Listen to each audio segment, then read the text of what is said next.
That passage, in my view, shows a sound ecological sense of creativity. But Emerson himself would not have put it that way, because neither the word ecological nor the word creativity had come into use in his time. The word ecology expresses an idea that was familiar to Aristotle and Galen, and to Pindar and Sophocles, but the word itself was introduced only in 1866 by the biologist Ernst Haeckel.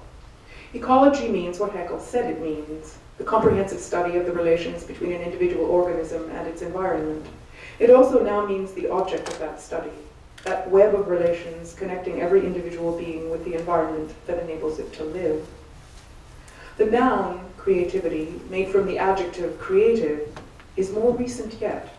The earliest use recorded in my OED is 1875, and the earliest interesting use is by Alfred North Whitehead in 1926, in a book called Religion in the Making. The word appears there twice, first in the phrase, quote, the creativity whereby the actual world has its character of temporal passage to novelty, and later in a sentence saying, unlimited possibility and abstract creativity can produce nothing. These phrases, too, give some evidence of ecological thinking. But I think if we made a survey of popular current uses of the word creativity, we would find that it is mostly now employed in thoroughly unecological ways. Emerson was surely right. There is creative reading as well as creative writing. But well before that, there is the creativity of being and the creativity of life, or if you like to put it that way, the creativity of all creation. Do we need to distinguish between the unconscious creativity that inheres in the nature of things and the deliberate creativity of art and technology, and creativity of interpretation, and the creativity, in quotation marks, that is founded on disconnection and misunderstanding, the creativity of hallucination, neurosis, and psychosis? Are these just four manifestations of the same thing, or are they actually four different things? Isn't creativity, even at its most fundamental, partly reliant on disconnection and misunderstanding? But then, of course, the question arises, how much disconnection and misunderstanding can the system, the ecology, sustain? And how much invention? We take language with us into the forest, into the grasslands, onto the sea, and into the world beneath the sea. And we name what we find there, but if we are paying any attention, we will see that what we have named adds up to no more than some scratches on the surface of the unnamed. Without the unnamed, the unsaid, the unspoken, language would suffocate, it would drown. Language, in other words, needs an environment. Like all forms of life, it is also part of the environment it needs, inseparable from it, but not at all identical with it. Language, that is to say, is an ecological phenomenon. Languages are ecological in two senses, just as we ourselves are. A language, like a human or any other animal or plant, is itself an ecology. It is an environment in which things need to live. It is also an individual organism dependent upon an environment, a partner in an ecology much larger than itself. That is the general case with ecologies. They are nested.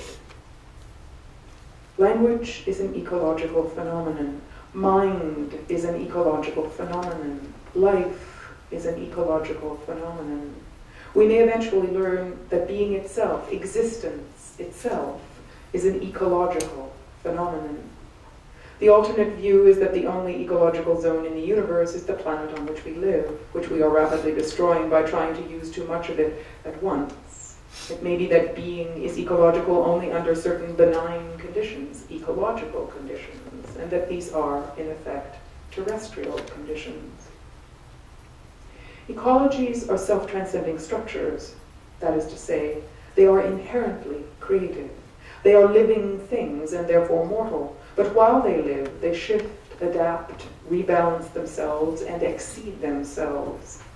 In other words, they grow and they evolve. In the forest, we call this phenomenon succession. In language, we call it the faculty of inexhaustibility. Every natural language can, with extremely limited resources, a handful of codified symbols or gestures or speech sounds and a finite set of rules or habits for how they are used, say an infinite number of things. One way of trying to get at the basic relation between language and creativity is to ask, what language is for? It's a simple question, and I think the answer is fairly clear. Language is for meaning. But what does this mean? Doesn't that answer simply lead to another question? What is meaning for? It does, and that is a good question to ask, because the answer to it might lie outside language altogether. Language is for meaning, and meaning is for itself. Meaning is also what creativity is for, and where there is meaning, there is creativity. Inside language, we use meaning to mean use. That may sound a little cryptic. What I mean is, inside language, meaning has to do with what we mean by the symbols we use and the relations we establish between symbols. But beyond the confines of language, meaning is beyond use. Outside language, meaning is what it is, the upwelling of being. Outside language, meaning is the rock, molten rock, no doubt, or animated rock with the turtle's back, on which and out of which language takes form.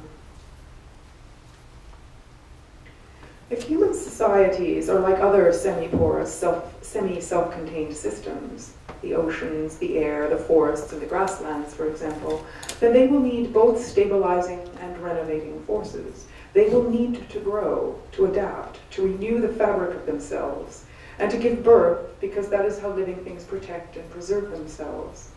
No matter how traditional they are, they will also be, in other words, creative. But are human societies ecologies, like the forest and the oceans? Are they self-correcting, multifarious, sustainable structures? There is overwhelming evidence that they are in some degree, but only in some degree. In an ecology, no one entity or species is in charge. A totalitarian regime is, or aspires to be, the opposite of an ecology, and an anthropocentric civilization is non-ecological to the extent that it succeeds in placing greater value on humans than it places on anything else. An ecology is not an autocracy. It is not a democracy either. It is not any kind of ocracy. It's a kind of ology instead.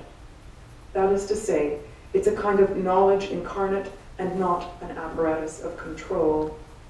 The antithesis of an ecology is not just a dictatorship, it is centralized control in any form. A society that thinks it owns the world and thinks it can manage the world is not ecological. In and of themselves, human societies are monocultures. Ecologies are never monocultures, and monocultures are never real ecologies. The only way for a human society to live an ecological existence is to join an ecology, to participate in an ecology, which will, by definition, be more durable and larger than itself.